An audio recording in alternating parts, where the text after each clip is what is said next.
They're pushing back against a facility that helps people get their lives back on track. The Transition House on East MLK Boulevard in Central says it wants to expand and become a residential drug rehab facility. But neighbors around it are concerned it will jeopardize their family's safety. Mariah Rock shows us why they are concerned. Mariah. Josh and Latricia, the Transition House is already open, offering counseling and other mental health services. But now they want to expand their mission, and neighbors aren't happy about it. Almost every person in this room here to oppose a zoning change for the Transition House. I'd like a show of hands of everybody here that's opposed to this case, please.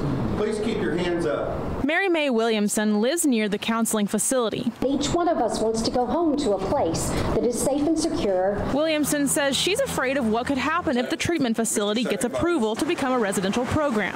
Distressed, very distressed. We're very afraid if this passes, if the Transition House receives their special permit, it could allow all of the criminal elements that we have worked so hard to rid ourselves of. It could allow them right back into the neighborhood. We went inside the business today to ask them about their plans. They would only say they want to expand to house people here. But on their website, the Transition House describes 3 different residential facilities already operating in Florida that work with veterans, children, families, those involved in the justice system, and homeless. Sajada C. lives down the street from the Transition House. You live here, right?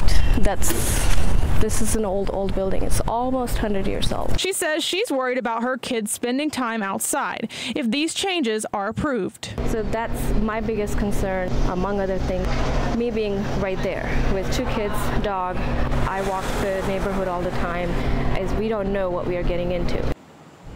We've also filed an open records request for the Transition House zoning change request and reached out to their corporate office. We haven't received any information back yet. Coming up at 6, we spoke to the Florida Sheriff's Office where one of their residential facilities is located. One deputy's thoughts on how this kind of business affects that neighborhood. Latricia. Mariah, thank you. According to the state agency that licenses residential rehab facilities, there are only 3 locations in Chattanooga that hold a license for inpatient alcohol treatment. Tonight, criminals